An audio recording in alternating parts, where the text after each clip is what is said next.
Bom dia, deputado. Muito obrigada pela oportunidade para falar com a gente, apesar desse cenário complicado, né? Tanto que eu tinha um outro roteiro de entrevista para começar conversando com você, mas é impossível não começar a entrevista te perguntando o que você sentiu quando viu essas cenas de terror que aconteceram aqui ontem em Brasília, destruindo o patrimônio público e os edifícios dos três poderes. Bom dia, não podemos falar que dia melhores virão, dia de lutas virão, da continuidade da luta virão. Nesse momento era um cenário de guerra, estava junto com a companheira parentíssima Sônia Guajajara, e de relembrar que nós, povos indígenas, historicamente sempre tivemos esse lugar fazendo mobilizações, mas uma mobilização que não pode ser nem comparada com esse momento desse ataque terrorista, que não deve ser chamada mobilização e nem manifestação, é um ataque terrorista, é um golpismo, essa sua tentativa de golpe. E nós, povos indígenas, que sempre sabemos que o primeiro golpe que nós sofremos não foi 2015, foi desde 1500, desde a época da ditadura militar. E esse cenário de guerra faz relembrar também a ditadura militar. E naquele momento onde nós também entendemos que 2021 nós fomos o único movimento social a se levantar e vir para Brasília, mesmo no contexto de pandemia, porque nós entendemos que se nós não morrêssemos de Covid-19, nós iríamos morrer pelo passar da boiada anunciada pelo Ricardo Salles.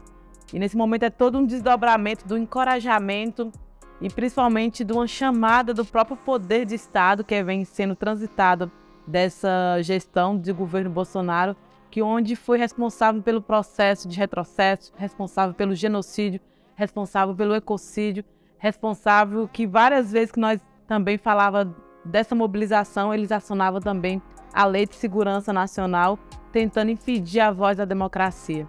Ontem representava aqui em Brasília um momento onde entendemos que ganhamos nas urnas, mas o quanto o fascismo ainda está vivo, como que precisamos também avançar para essa derrubada do fascismo e, sobretudo, pessoas que falam de amor à pátria, e nós que temos discutido, não existe amor à pátria sem respeitar as mulheres matas, sem respeitar a terra, sem respeitar principalmente o poder público, sem respeitar os três poderes. Em 2021, quando lançamos a segunda jornada das mulheres indígenas, nós que fomos responsáveis por impedir que esses bolsonaristas adentravam o STF quando estava julgando o marco temporal, e teve uma delegação, mais de 6 mil bolsonaristas aqui em Brasília, e nós sustentando ali as mulheres indígenas na marcha, e eles tentavam invadir a nossa marcha com balas de borracha, com canhões, e fomos nós que impedimos eles de adentrar o STF. E agora a gente percebe, e a palavra que tem que se fazer, a pergunta que tem que se fazer, o porquê que eles tiveram passe livre. Porque quando nós estivemos aqui mobilizando em prol do direito, em prol da demarcação dos territórios indígenas, impedir que a mineração, o garimpo, o mercúrio contaminasse os nossos rios, e sempre fomos recebidos com forte repressão policial, com bala de borracha, spray de pimenta. Uma das cenas que roda também nas redes sociais é que a última vez que nós estivemos ali em frente à FUNAI, fomos recebidas com repressão policial e sem poder entrar no órgão que seria de proteção aos povos indígenas, mas passou a ser um órgão de perseguição aos povos indígenas.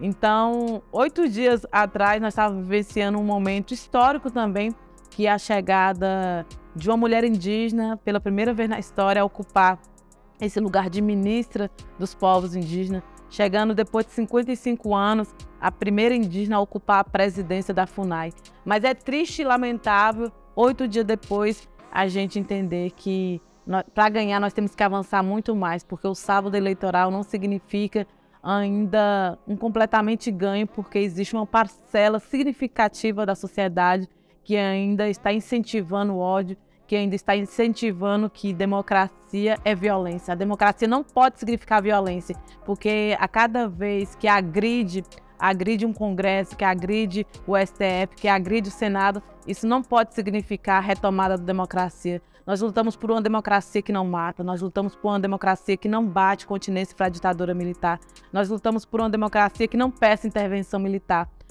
Agora, a atitude também de pedir a intervenção federal ao poder público significa um cuidado também, mas ela não pode ser confundida com a intervenção militar. Nós precisamos ter a liberdade do ir e vir. E ter a liberdade do ir e vir é ter a liberdade também de fazer uma governança a partir da decisão de um voto popular também do Brasil. agora enquanto parlamentar indígena no Congresso Nacional, percebemos o quanto ainda vai ser um desafio, já que esse fascismo também impera em grande maioria também no Congresso Nacional. Mas todas as vezes que pergunta para nós o que nós vamos fazer, não sendo maioria no Congresso Nacional, eu e a companheira Sônia Guajara fomos eleitas pela bancada do COCA, e nós falamos, nem sempre quem é maioria está fazendo melhoria.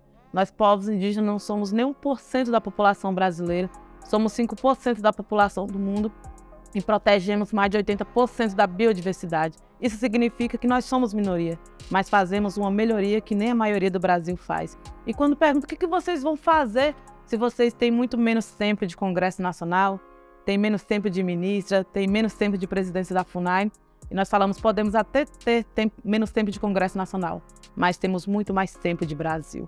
E agora também fazendo uma reflexão, é muito importante tomar medidas protetivas, medidas judiciais, medidas a partir do poder institucionado desse poder público, mas é importante também a mobilização de rua, uma mobilização democrática desse nosso campo democrático, porque nós precisamos entender, sempre falei que a luta é o quarto poder. E nesse quarto poder, essa mobilização que sempre fez mudar processos de decisão, quem sustentou várias vezes quando nós estávamos aqui em Brasília, e pelas medidas judiciais, não conseguimos aprovar leis importantes ou impedir retrocesso. Mas foi pelo canto ancestral, foi pela capacidade de mobilização dos povos indígenas que nós conseguimos fazer importante posicionamento aqui em Brasília. Adentrar o Congresso Nacional ainda há pouco e ver aquele salão verde totalmente devastado, totalmente destruído por vandalismo, obras que foram ganhadas por antigos presidentes da República, sendo saqueada por aquele vandalismo, é entender que progresso é esse que não respeita a ordem do Brasil. Então, se as pessoas querem realmente falar de um amor à pátria, é falar de respeitar também a soberania popular do povo. Nós não podemos passar à frente dessa decisão também de um povo que teve a oportunidade de decidir nas ruas e nas urnas. E quando estava ali também no Salão Verde, me fazia relembrar que é esse cenário de guerra quando acontece essa reintegração de posse no território. É esse cenário de guerra também que as pessoas não sabem que os povos indígenas passam quando incendeia o Pantanal, porque teve uma tentativa de incêndio ali também. É esse cenário de guerra quando desmata. Eu senti ontem, vendo o estado hoje do Congresso Nacional, do Senado e do Palácio, que é como se tivesse desmatado, cortado as árvores, cortado as florestas de algum lugar. Então, nesse momento, exige uma força-tarefa da mobilização, tanto dos três poderes, existe uma força-tarefa também, nesse momento, da capacidade da sociedade de repensar esse modelo de patriotismo que as pessoas querem, que futuro vamos deixar para nossas crianças, quando também, desde o início da mobilização do primeiro e segundo turno das eleições no Brasil, se chamava crianças, pessoas idosas para estar à frente dessas mobilizações. Nós precisamos de um Brasil onde incentiva as crianças não à violência, onde muitas pessoas, quando nós estávamos mobilizando em Brasília também, falavam nós, povos indígenas, que invadiam o Congresso Nacional, que estava nesse lugar. E nós nunca invadimos o Congresso Nacional. Nós estávamos ali mobilizando em prol de um direito maior. Inclusive para essas próprias pessoas que não reconhecem isso, mas somos nós, povos indígenas, reconhecidos pela ONU, a última solução para conter as mudanças climáticas. Nesse momento, o Brasil precisava muito mais se unificar por uma luta para manter o Brasil de pé, para manter toda essa referência internacional de pé, mas nesse momento também no âmbito internacional, isso repercutiu com um grande impacto também. E nós precisamos decidir de maneira coletiva qual é o caminho que o Brasil vai querer para o futuro. Queria saber se você gostaria de fazer um canto para esse momento tão triste que a gente está vivendo desde ontem, à tarde, com esses ataques, e que um recado que você gostaria de dar para o Brasil e para o mundo. Nanduangriwapanki, Nanduorminichan, Nanguan, Sexari, Ntumpank Nanktomangue.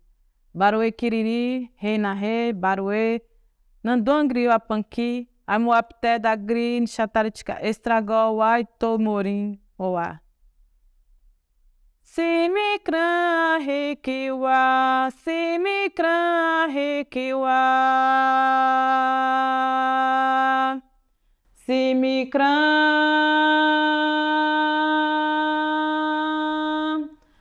Rekiwa,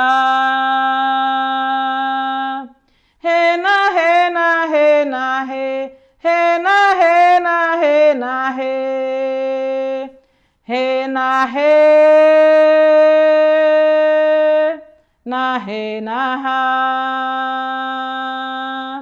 re na re na re na re, re na re na re na re, re na re na ra. O futuro é ancestral ou não será?